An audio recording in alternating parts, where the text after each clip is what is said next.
All right, folks, we are going to continue with this piece on the Holy Family. Now I believe I can sort of trust the process because it took me a while to figure out what the process will be for this piece. But now I figured out that this brush called Tinderbox, I adapted a little bit and called it Opus Inker 2. I really didn't make much changes to the original brush, but I like having my own separate brush named so that if I do want to make changes to it, I don't mess up the original brush. So I do like it because the taper is a lot stronger. It does have a little bit of that gritty texture that I like. It's not as opaque as the old Krita brush that I was using, but I think it's okay for my purposes. So I just want to really take it slow, get this piece inked, and in the way that I like to ink these artworks. And what's good about this, like when I really refine the process with these passionate personal pieces where I take a lot more time, what happens is that it informs the process and really speeds up the process of when I start doing professional work again. So I am waiting for commissions. My commissions are open. And by the way, I forgot to say again, the message that I try to tell at all these videos, which is if you want to draw with me, go ahead and pull out your tablets and or sketchbooks and notebooks and go ahead and draw along with me. We can work together. Just want to build that artistic space. I was really inspired by a video I saw from, I think his name is Jeff Watts or James Watts. I think Jeff Watts. A East Coast art school called Watts Atelier, where they do figure drawing, and he's a really great teacher and has trained a lot of people and has a very high level of drawing. I want to make sure. So they seem to have, it's almost like a Star of David. These lilies seem to have 6 petals that sort of spread out like a horn. So I want to make sure I kind of capture that. So I'm going to keep in mind the 6.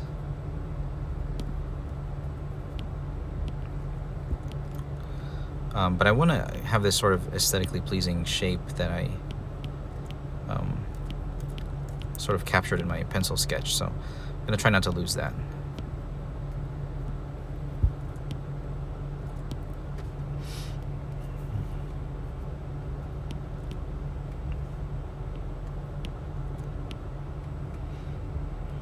The horn shape is pretty pronounced, so I might take this, move it out a little bit, and make that horn shape a little bit stronger.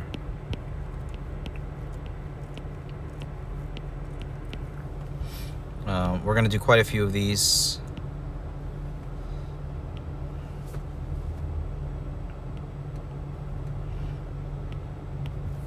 Keep it sketchy for now. I want to move back to the fingers. This is one of those pieces where I'll take my time. I do want to get this done, but I want to make sure it looks good, that every piece of it looks good. I still don't really have a vision that well for the color. And I'm going to be, I guess, jumping a little bit back and forth in this process. It's like the contour of his hair doesn't look that good to me, so I might change it. I bring it down a little bit here to the back of his head, get a more traditional Saint Joseph with a bit longer hair. We should get an ear in there, I think.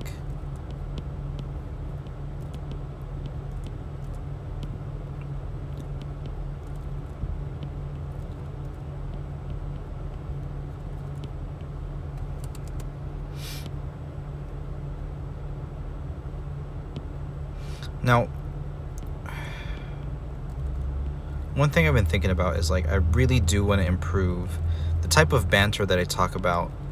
And I don't even want to call it banter anymore, because I want to start talking about things that are important, things that are enriching, and really create that long form content that has been good for me. I don't want to say attractive or appealing, because it's not about that. It's about how good it is. Good as in it enriches and improves my life when I listen to it. And the long form interview, the whole Joe Rogan thing, who started like the whole podcast movement, or really popularized it on another level, I think. Podcasts have been around for decades, but maybe not decades, a couple decades. But I do think Joe Rogan had a big effect on how popular they became and how ubiquitous they became. And since then, it's a normal thing, because there's like, it's almost like no in between. There's like the 10-minute YouTube video essay, and I don't really know how popular that kind of thing is anymore. It takes a lot of work to make those. Then there's the podcast, where a couple people sitting down for an hour or two talking about whatever topic they're talking about, whatever's relevant to their whatever topic space they're in. And then there is the hyperactive scrolling, swiping of TikTok, Instagram stories kind of thing, Reels, Snapchat stories, whatever it is. There's that. And like, I've never been interested in that. And I don't think I could make, like, I know that here on YouTube, like, it tries to push me to do like shorts and stuff, but I don't know if I could make shorts. Maybe I could, but I feel like I would prefer to have like an editor for that kind of thing. And I'm not even close to having someone being able to afford someone helping me, And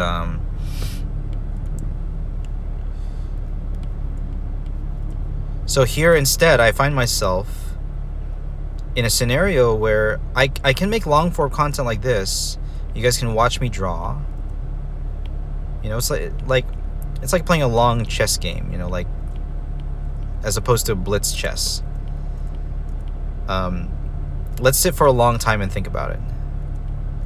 And what is it that I want to share? I'm not like a professional in the sense that I could talk about my experience, my story,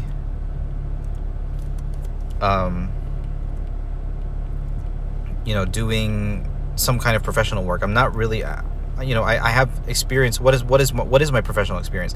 I've been a teacher for a little while. I work in retail right now. It's not that interesting that a ton of people could benefit from it.